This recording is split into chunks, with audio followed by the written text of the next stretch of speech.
Bismillahirrahmanirrahim. Assalamualaikum warahmatullahi wabarakatuh. Asyhadu an la ilaha illallah, asyhadu anna Muhammadar Rasulullah.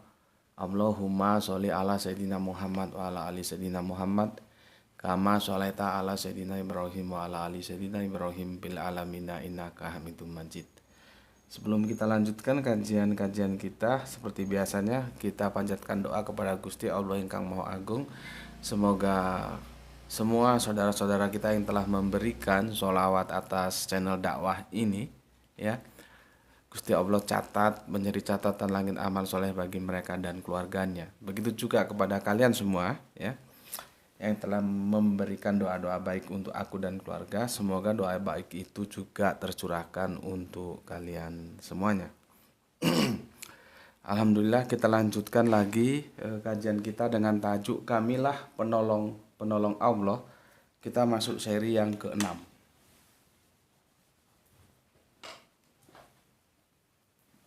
Seri yang ke-6. Sampai detik ini, ya, aku cek itu tidak ada pun satu anjing yang menggonggong di kolom komentar. Kemana? Apa sakit kah? Ya, kok tumben tidak ada satupun anjing yang menggonggong.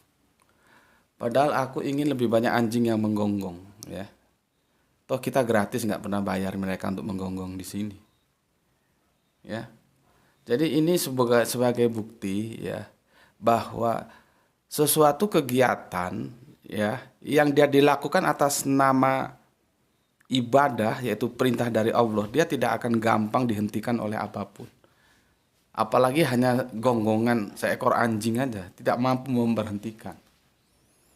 Ya, aku sudah cerita kemarin, kenapa Taliban itu mampu mengusir 2 raksasa militer. Itu raksasa loh, bukan kelas coro yang dihadapi oleh Taliban itu, ya. Baik itu Uni Soviet, baik itu Amerika, hengkang dua-duanya. Sudahlah, mau alasan apapun, faktanya hengkang mereka. Keluar dari teritorial Afghanistan. Kenapa begitu kokohnya, begitu tangguhnya tentara Taliban itu, serdadu Taliban itu menghadapi 2 raksasa besar? Jawabannya cuma satu. Karena mereka melakukan peperangan itu atas nama ibadah. Mereka mempertahankan negeri di mana Allah melahirkan mereka, itu hak mereka. Jadi mereka sesulit apapun kesulitan yang mereka hadapi dalam peperangan itu sesuatu yang biasa, justru itu mengindahkan perjuangan mereka. Ya, aku kan sudah bahas dulu. Ya. Jadi perjuangan itu menjadi indah bagi mereka karena bagi orang-orang serdadu Taliban itu sebuah ibadah mempertahankan tanah air itu. Ya. Itu ibadah. Sedangkan pasukan-pasukan dari Amerika itu kan orang bekerja, pekerjaannya militer. Dari Uni Soviet juga pekerjaannya apa? Militer. Lain, orang yang ketemu dalam satu titik pertarungan, yang satu diniatin ibadah, yang satu diniatin bekerja, itu benturan mental di lapangan itu jelas beda. Itu loh. Yang membuat menang pasukan Taliban itu karena mereka melaksanakan bahwa itu ibadah. Karena itu hak mereka. Bagaimanapun orang yang masuk ke rumah orang itu tetap aja maling, apapun alasannya. Orang Amerika tempatnya di sana kok, Uni Soviet tempatnya di sana kok, kan mereka yang masuk ke rumahnya orang Taliban itu maling itu. Apapun alasannya, masuk ke rumah orang itu maling. Karena Allah sudah beri kapling sendiri-sendiri. Amerika you sana, Uni Soviet you sana, gitu loh. Apa urusanmu kok masuk ke negerinya orang? Dan Afghanistan itu mempertahankan sejengkal tanah dari mereka, itu hak mereka, itu sama dengan ibadah. Itu loh. Maka dari itu pasukannya begitu tangguh.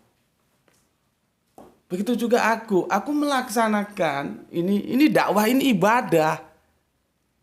Jadi tidak ada yang mampu menghentikan kecuali memang Allah suruh aku berhenti. Kalau hanya seekor anjing aja mau mengganggu ibadahku mana aku anggap. Justru kalau bisa 1000 anjing masuk ke sini gitu loh ya, menggonggong semua, itu baru seru. Kan sudah terbukti anjingnya capek kemana? Kok beberapa hari ini nggak muncul itu anjing? Nggak bisa menghentikan aku dengan gonggongan seperti itu. Beberapa hari ini nggak ada itu anjing, kemana? Apa sakit? Seperti yang aku bilang, kalau dia sakit nggak, dan rumahku dekat, aku jenguk dia. Karena Kanjeng Nabi menunjukkan akhlak begitu. Ketika Nabi berdakwah dan sering lewat rumah dilempari ya, dari atas gitu, tiba-tiba kok yang lempar nggak ada, ini kemana ini? Oh sakit, dikasih tahu istri Ibunda Aisyah, apa yang bisa dibawa, dibungkus, didatangi. Langsung yang tukang lempar itu bilang, ketika aku sakit, semua orang belum melihatku, tapi engkau telah melihatku. Coba, itu akhlak. Nah, akhirnya bersahadat masuk Islam. Begitu juga ini anjingnya kok nggak menggonggong kemana? Ya, tolong anjingnya tuh perbanyak lagi, jangan hanya 1-2 ekor. Banyak masuk sini nggak apa-apa.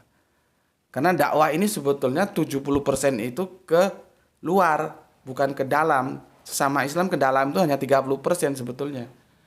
Dakwah aku sama kalian-kalian sesama Islam itu kan hanya penguatan akidah saja. Tapi sebetulnya dakwahku itu tujuannya itu sebetulnya itu ke non-Islam. Ke yang kafir-kafir itu loh, yang masih menolak Islam itu loh. Itu perlu disampaikan. Gitu loh. Yang goiru Islam itu. Ya. Tapi karena faktanya seperti ini ya enggak apa-apalah. Ya minimal kalau bisa itu sebetulnya dari targetnya 70-30, 70 kafir, 30 Islam gitu kan. Tapi enggak bisa ya, seenggak-enggaknya 50-50 memang. 50 kafir, 50 Islam gitu. Tapi kan enggak bisa juga, ya sudahlah mengalir apa adanya gitu.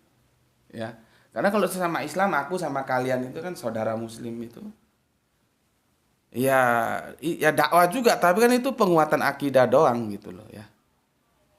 Tapi bagaimana mereka yang masih kafir, masih menutup terhadap Islam, itu sebetulnya tujuan yang perlu kita dakwahi gitu. Nah, sekali lagi, dakwah itu ibadah. Aku melakukan atas nama ibadah. Jadi tidak ada yang mampu menghentikan, kecuali memang Allah suruh berhenti, ya aku berhenti. Dengan cara apa ya? Allah punya 1000 cara untuk menghentikan aku.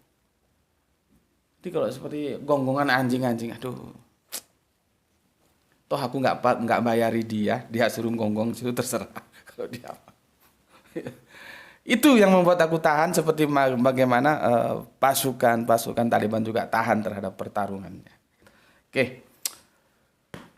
Kita lanjutkan kajian kita ya. Itu tadi sekedar intermezzo. Aku mau menjelaskan bagaimana posisi Kanjeng Nabi Isa dulu. Ya. Kemarin kan berhentinya di sana. Ini sudah jelas ya.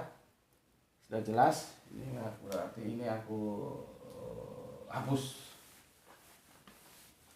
Aduh, ini sebetulnya belum ini. Ini ya, menerima dan mengamalkan. Sebetulnya ini menerima, oh di sini aja lah, menerima plus mengamalkan. Kalau ini kan belajar dan mengajar, apa yang diterima, apa yang diamalkan, risalah. Sebetulnya aku pakai ajaran juga bisa, aku pakai din juga bisa, tapi aku pakai risalah supaya nyambung dengan Rasul. Rasul itu orangnya, risalah itu objeknya. Ya. Sebetulnya ajaran gitu aja ya bisa. Nanti konteks kita ke sini. Stressing kita di sini lah. Mengalir aja, entah sampai berapa seri gitu ya.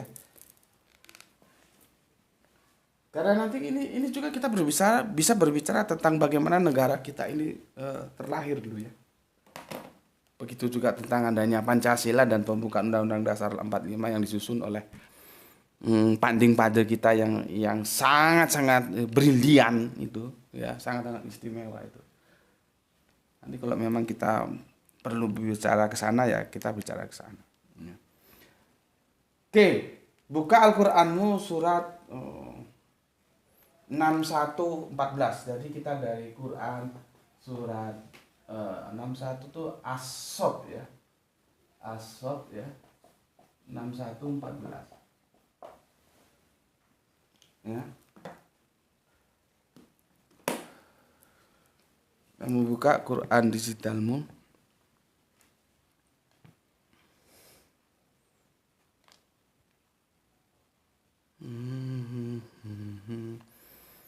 Surat 61 ya.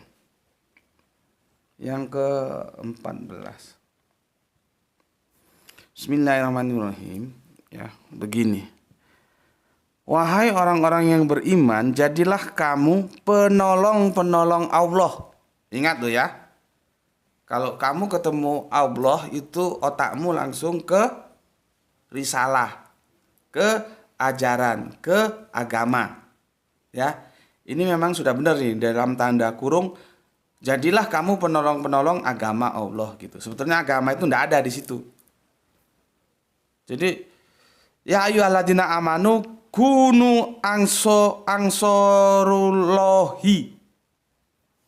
Enggak ada din, enggak ada risalah, enggak ada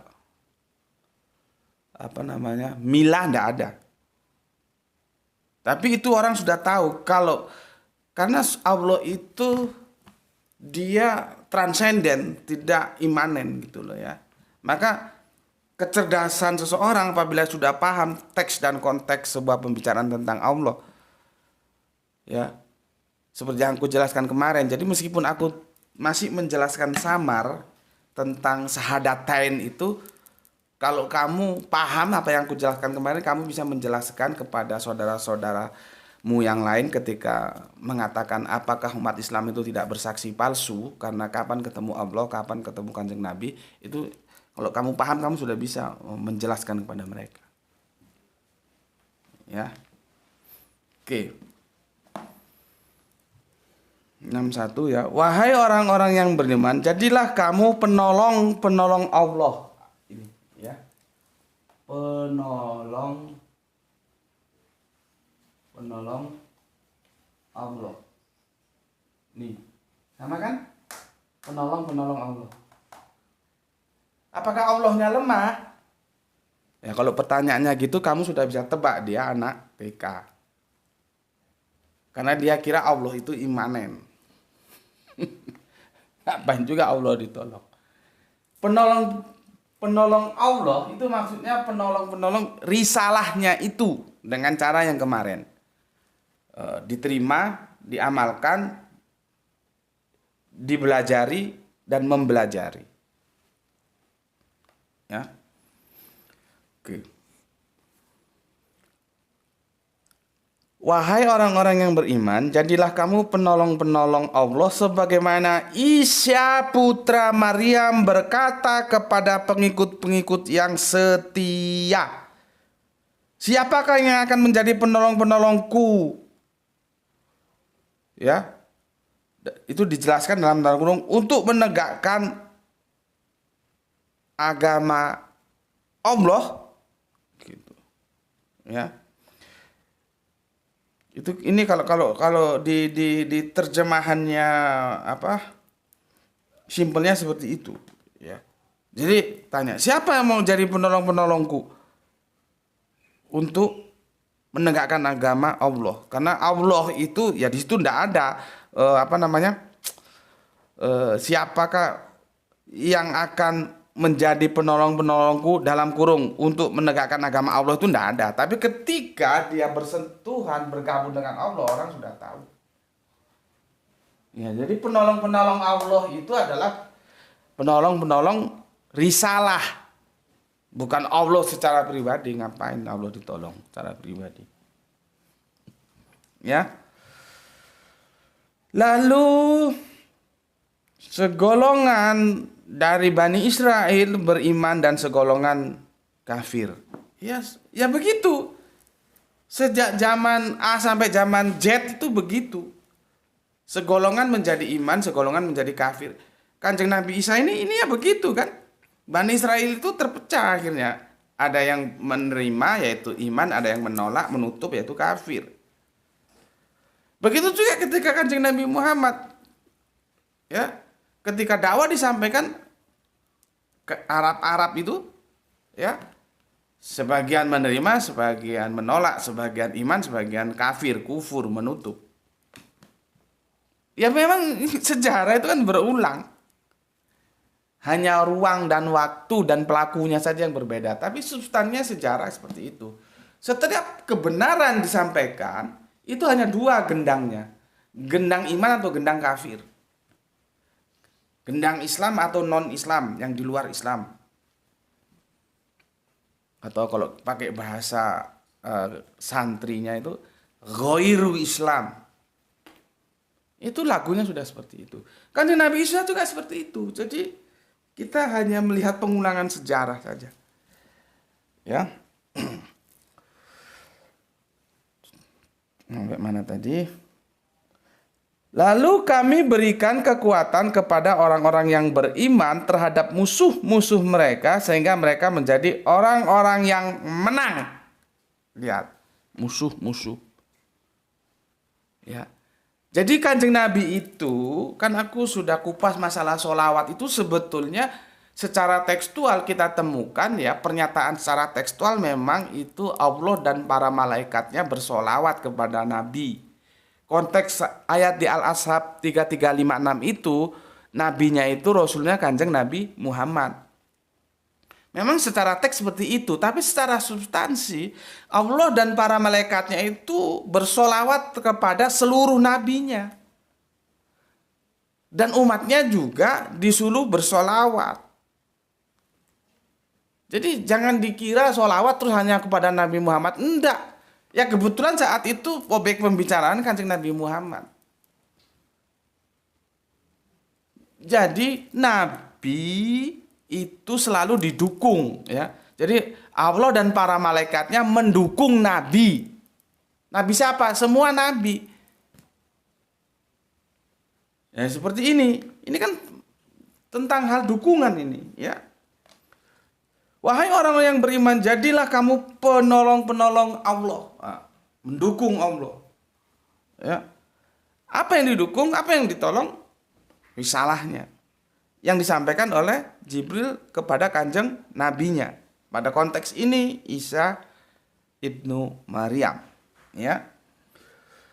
Telah berkata kepada pengikut-pengikutnya yang setia, yang itu Hawariyun yang nanti kita bicarakan apa itu Hawariyun, ya. Siapa? Jadi ditanya, siapa yang akan menjadi penolong-penolongku untuk menegakkan dinullah itu? Pengikut-pengikut yang setia, Hawariyun itu, kamilah penolong-penolong Allah. Ya. Penolong-penolong Allah, kami. Ya. Penolong-penolong Allah. Lalu segolongan Bani Israel beriman dan segolongan kafir. Lalu kami berikan kekuatan kepada orang-orang yang beriman terhadap musuh-musuh mereka, sehingga mereka menjadi orang-orang yang menang. Coba.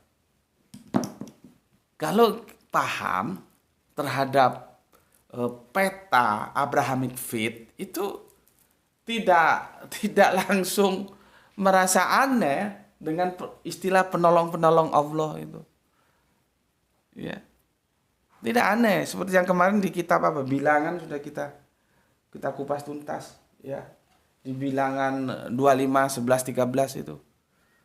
Tidak aneh. Kalau memang familiar terhadap kitab sucinya.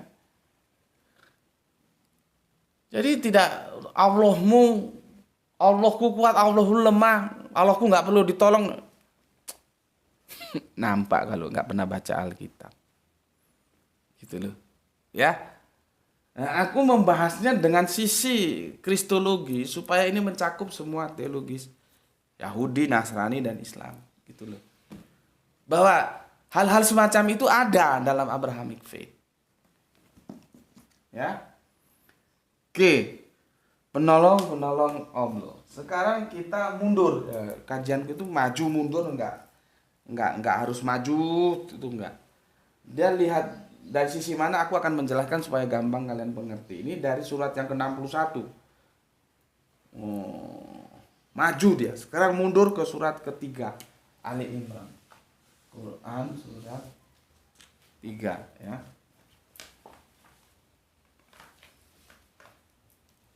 Quran surat Ali keluarga Imron, Pak Imron.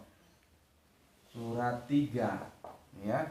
Ini ayatnya mulai 52 ya. Aku baca dulu. Aku lebih enak baca yang di kitab daripada yang di elektronik. Ini kadang-kadang agak sulit aku menjelaskan. Tapi kalau cepatnya nyarinya cepat di ya, Android ya. Surat 352. Surat 352 ya. Surat 352. Bismillahirrahmanirrahim. Ini kan Kanjeng Nabi Isa ini kan termasuk Kanjeng Nabi yang berat sekali perjuangannya loh ya. Israel itu bangsa yang tegar tengkuk. Ya. Jadi berat, perjuangan Kanjeng Nabi Isa itu berat. Bahkan bisa dikatakan kan tertolak. Karena akhirnya sampai detik ini pun Yahudi itu tetap dipegang oleh orang-orang Israel tanpa mau bermigrasi ke Nasrani. Nasrani itu kemudian yang bermetamorfose menjadi kekristenan itu kan ada di tangan Paulus.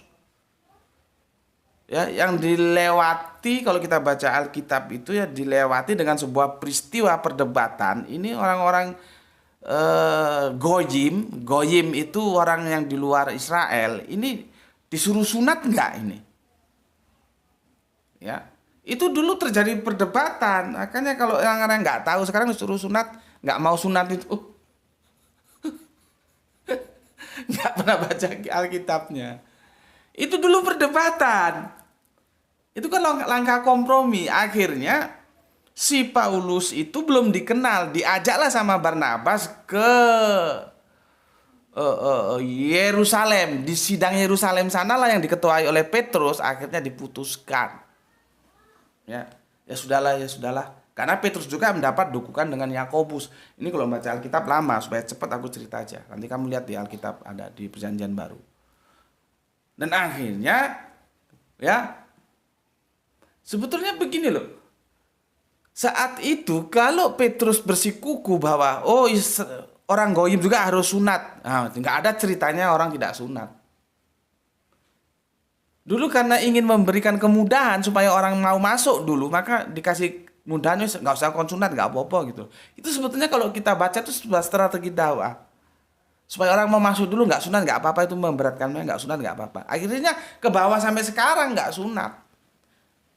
Dan setelah peristiwa itu, ya Barnabas itu sebetulnya punya andil besar. Barnabas yang membawa Paulus ke lingkungan para murid, ke ring 1. Barnabas yang memperkenalkan Paulus ke murid-murid Yesus di Yerusalem. Tanpa jasa Barnabas, Paulus bukan apa-apa. Tapi akhirnya Paulus dan Barnabas juga nggak mesra. Dan sejak itulah akhirnya Paulus mengangkat diri nabi bagi orang yang tak bersunat. Dari itulah ya Nasrani dibawa ke keluar teritorial Israel yang kemudian panjang ceritanya ya, di Antioquia itu di Kisah Para Rasul itu mulailah disebut dengan stempel baru yang itu asalnya ejekan Kristen, dan sekarang lebih dikenal Kristen daripada Nasrani. Dan aku kira ya lebih bagus gitu. Apakah Kristen itu juga sama dengan Nasrani, itu kan jadi perdebatan, nanti kita lihat. Ya, makanya justru atas jasa Paulus lah ya kekristenan itu akhirnya berkembang. Yang awalnya Nasrani di Israel tidak, karena perjuangan Kanjeng Nabi Isa itu berat. Mereka tegar tengkuk, mereka tetap bertahan kepada keyahudiannya. Ya, ini aku kasih gambaran supaya kalian tahu. Makanya nanti kalau kalian membaca tentang 100 tokoh dunia ya, Michael Hart itu yang bikin itu kalau nggak salah ya. Itu nanti kekristenan itu harus berbagi antara Yesus dan Paulus. Karena dua jasa dari dua personal itu tidak bisa diabaikan begitu saja. Kalau Islam kan hanya satu. Ya, dia terpusat pada Kanjeng Nabi Muhammad. Gitu loh ya. Oke. Sekarang kita baca yang ke 52 ya. Maka tatkala Isa mengetahui keingkaran mereka, keingkaran Bani Israel itu yang tidak mau menerima dakwanya, sama ini dengan Asob ini ya. Berkatalah dia, siapa yang akan menjadi penolong-penolongku untuk menegakkan agama Allah? Penolong-penolongku untuk menegakkan agama Allah. Sama substansinya. Ya. Jadi siapa? Siapa yang mau bersolawat? Siapa yang mau mendukung aku? Gitu loh. Ya. Para hawariun, nah di sini diterjemahkan sahabat-sahabat setia, aku kurang cocok. Ya. Karena istilah kekristenan itu pakai murid, mungkin lebih tepat itu murid-murid setia gitu ya. Tapi kalau ada yang tetap sahabat-sahabat setia, monggo lah ya. Para hawariun, sahabat-sahabat setia menjawab, kamilah penolong-penolong Allah. Penolong-penolong Allah. Ya. Kami beriman kepada Allah dan saksikanlah bahwa sesungguhnya kami adalah orang-orang muslimun. Berserah diri. Jangan lu geret ke Islam belum. Nanti abad ke-6, awal ke-6 masuk ke-7. Akhir ke-6 awal ke-7 itu baru Islam. Nih ya, muslimun. Jadi, aku ulangi lagi, kalau yang belum pernah lihat videonya silakan lihat. Semua nabi itu muslim. Begitu juga pengikutnya, tapi tidak Islam. Islam itu nanti setelah era kenabian Kanjeng Nabi Muhammad. Jadi ada petanya sendiri-sendiri gitu loh. Ya. Aku ulangi lagi. Maka tatkala Isa mengetahui keingkaran mereka, berkatalah dia, siapa yang akan menjadi penolong-penolongku untuk menegakkan agama Allah? Siapa? Para hawariun, murid-murid setia, ya, menjawab, kamilah penolong-penolong Allah. Jadi seperti ditawarkan itu, siapa? Siapa mau menolong aku? Gitu loh. Siapa mau mendukung aku? Siapa mau bersolawat sama aku? Menegakkan agama Allah. Maka dijawab, kamilah penolong-penolong Allah. Ya, kami beriman kepada Allah dan saksikan bahwa sesungguhnya kami adalah orang-orang yang berserah diri. Masuk ke konteks Arabiunnya muslimun. Itu yang ke-52. Ya. Sekarang masuk yang ke-53. Ya Tuhan kami telah beriman kepada apa yang telah Engkau turunkan dan telah kami ikuti Rasul. Coba. Ya Tuhan, di sini pakai apa ya? Pakai Rob ini, Robbana ya. Ya Rob, ya. Kami telah beriman kepada apa yang telah Engkau turunkan. Apa yang telah diturunkan? Lewat Rasulnya Isa. Apa? Ya kembali tadi, risalah. Ya. Jadi risalahnya itu diterima. Ya Rob, kami telah beriman kepada apa yang telah Engkau turunkan, yaitu apa? Risalah. Dan telah kami ikuti, ya, Rasulnya itu yang menyampaikan risalah itu. Karena itu masukkanlah kami ke dalam golongan orang-orang yang menjadi saksi. Ya itu. Ya. Saksi apa? Saksi tentang kebenaran dinullah ini. Nanti kalau kamu tarik ke 51-nya, mundur lagi, aku kan 52 ini. Kalau kamu tarik ke 51-nya, itu saksi tentang ketauhidan. Apa katanya? Sesungguhnya Allah, ya, Innallaha Robba. Sesungguhnya Allah itu Robku dan Robmu. Karena itu sembahlah dia, tunduk patuhlah kepada dia. Inilah jalan yang lurus. Jadi tauhid itu jalan yang lurus. Di luar tauhid, nggak tahu aku, tanya sana. Apa ada ya jalan yang lurus di luar tauhid? Jadi syarat jalan yang lurus, ihdinas sirotol mustaqim, itu salah satu pondasinya tauhid. Mengambil satu-satunya Allah yang ehad, membuang yang lain. Tidak ada kompromi dalam akidah ini. Ya.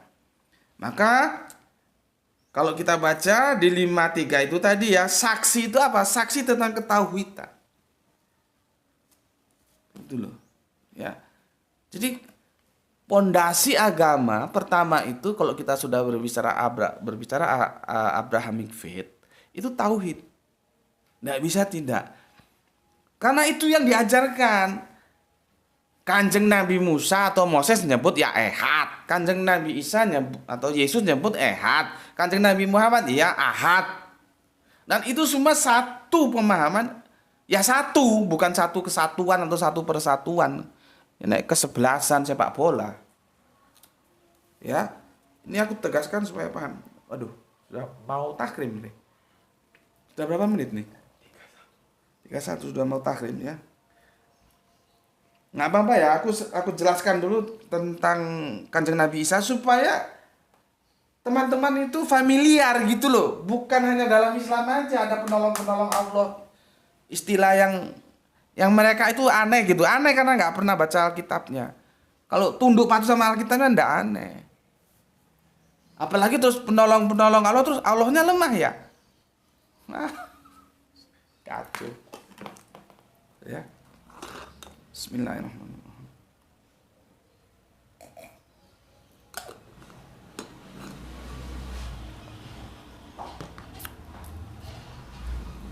Oke. Sekarang yang 54. Semoga bisa tuntas di 5 berapa ini?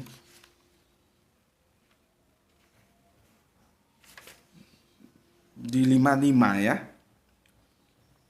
Di 55. Sekarang 54. Insya Allah bisa ya tuntas ya. Sebentar lagi kita masuk asar. Kalau laki-laki sholat asar berjamaah. Ada masjid di dekat rumahmu. Ada langgar musola berjamaah. Kalau kamu nggak mau berjamaah sholat di langgar, di masjid, di musola, kamu jangan pakai celana, pakai rok. Berarti banci kamu, perempuan. Kalau nggak mau sholat berjamaah. Ya. Oke, yang 54. Orang-orang kafir itu membuat tipu daya dan Allah membalas tipu daya mereka itu, dan Allah sebaik-baik pembalas tipu daya. Coba lihat videoku beberapa tahun lalu tentang Allah penipu, judulnya. Itu tak jelaskan. Karena ayat-ayat ini sama mereka dipotong. Mereka tidak mengerti, mungkin kemampuan bahasanya minim. Tipu daya dengan tipu itu beda. Di sini makar, menggunakan wa makarullah.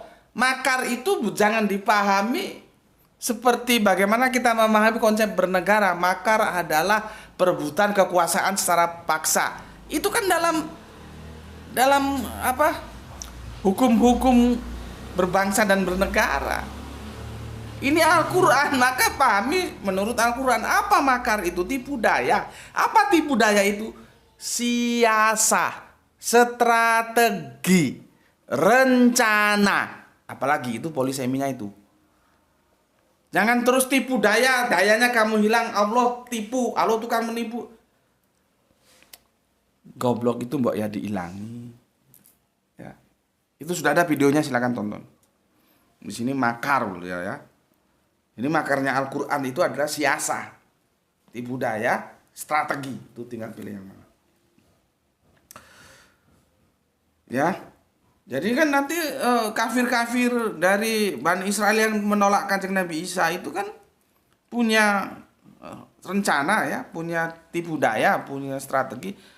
Tapi Allah yang mendukung, yang bersolawat kepada Kanjeng Nabi Isa, begitu juga pengikutnya bersolawat kepada Kanjeng Isa, mendukung Kanjeng Nabi Isa. Allah juga punya tipu daya, punya strategi, dan strategi Allah lah yang akan menang. Itulah ya. Makanya nanti konsepnya ke ke surat An-Nisa mulai saat seberapa itu 148 apa 158 itu ketika penyaliban itu dibantah. Di situ nanti terjadi debat tebel lagi ya antara Islam dan Kristen. Gitu ya. Nanti kapan-kapan kita bahas lah itu. Kita fokus ke di sini dulu tentang penyaliban, nanti bisa kita bahas tersendiri. Sekarang 55. Masih nampak sini tuh? 55 ya. 55.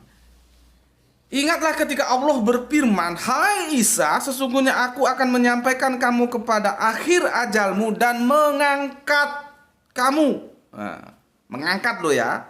Jangan ngomong menurunkan.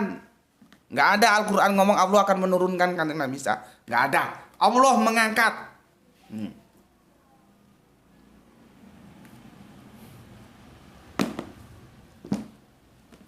Orang sudah jelas Allah mengangkat, kok masih dikandani dablek, nanti turun.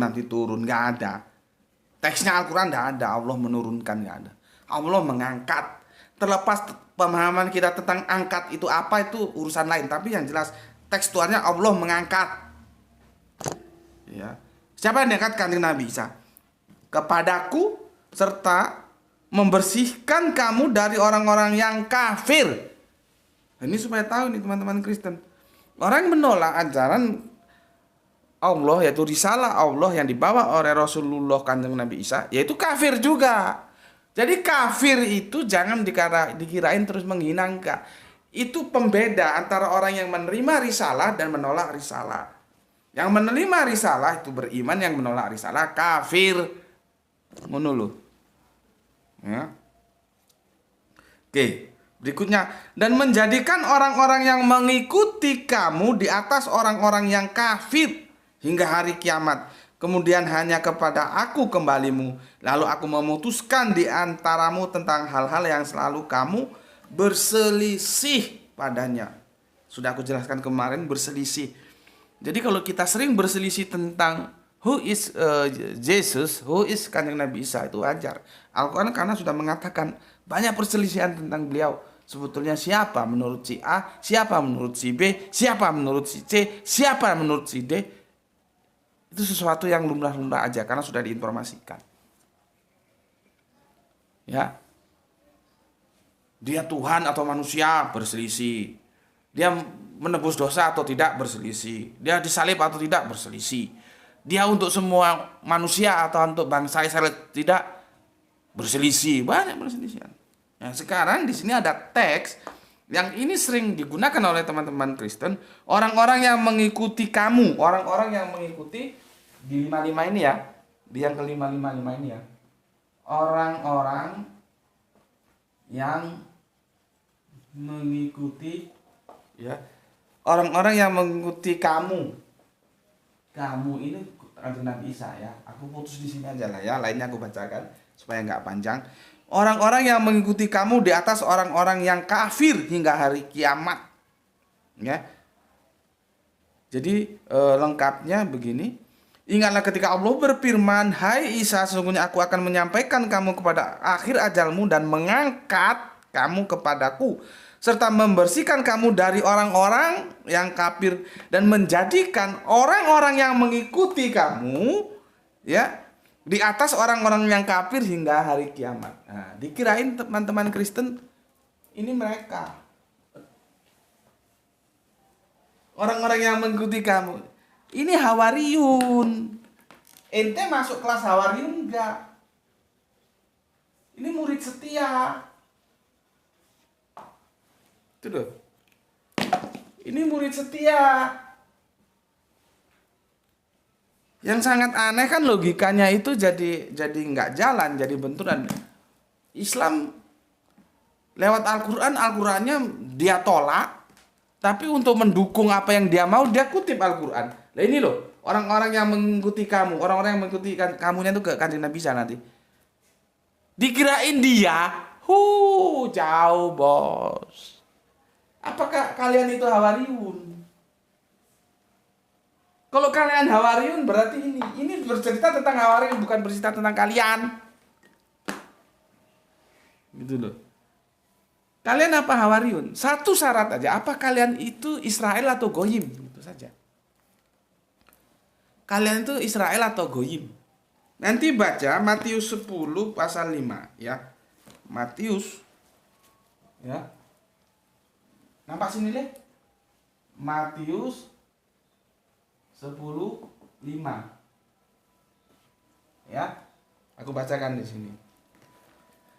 Kedua belas murid itu diutus oleh Yesus dan ia berpesan kepada mereka, janganlah kamu menyimpang ke jalan bangsa lain atau masuklah ke kota orang Samaria, melainkan pergilah kepada domba-domba yang hilang di antara umat Israel. Gitu loh. Ya. Di situ masalahnya, ya. Hanya umat Israel, ya. Kita lihat yang 24. Sekarang yang 15. Matius tetap ya 24. Ya. Teksnya berbunyi begini. Jawab Yesus, aku diutus hanya. Ngerti nggak diksi hanya itu? Ya. Jawab Yesus, aku diutus hanya kepada domba-domba yang hilang dari umat Israel. Ya. Masalahnya, Anda mengaku bahwa Al-Quran ini mengatakan tentang Anda, sedangkan ini mengatakan Hawariun. Anda Hawariun nggak? Anda memenuhi syarat nggak? Karena nanti ada Israel, ada Goyim. Terpisah. Nampak gini nih. Ya. Ini ilas. Kalau orang Malang bilang dibalik ilas atau asli orang Israel. Ini Goiru non Israel, Goyim dia. Goyim non Israel. Kanjeng Nabi Isa itu untuk ini. Bukan untuk ini. Terus kalian mengaku orang-orang yang apa ini? Yang mengikuti kamu, Kanjeng Nabi Isa. Orang ini untuk Hawariun kok. Hawariun syaratnya ini. Gitu loh. Sekarang gampang aja lah kalau ke ayat-ayat ini pusing. Gini aja. Kalian sunat nggak? Gitu aja. Kalian sunat nggak? Hawariun ini sunat semua. Karena mereka masih memegang hukum Torah.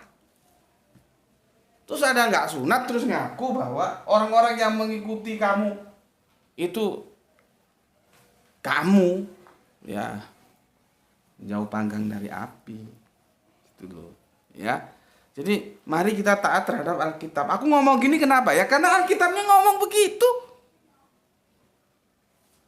Bahwa dia diutus hanya untuk domba yang di antara orang Israel. Jadi dia hanya untuk bukan untuk Goyim. Gitu loh. Ya. Jadi begitu berat perjuangan Kanjeng Nabi Isa ya dalam menyampaikan risalah Rasul Isa ini berat sekali ya, sampai dia bertanya siapa mau membantu aku menjadi penolong dalam menegakkan agama Allah. Maka dijawab ya, kamilah penolong Allah.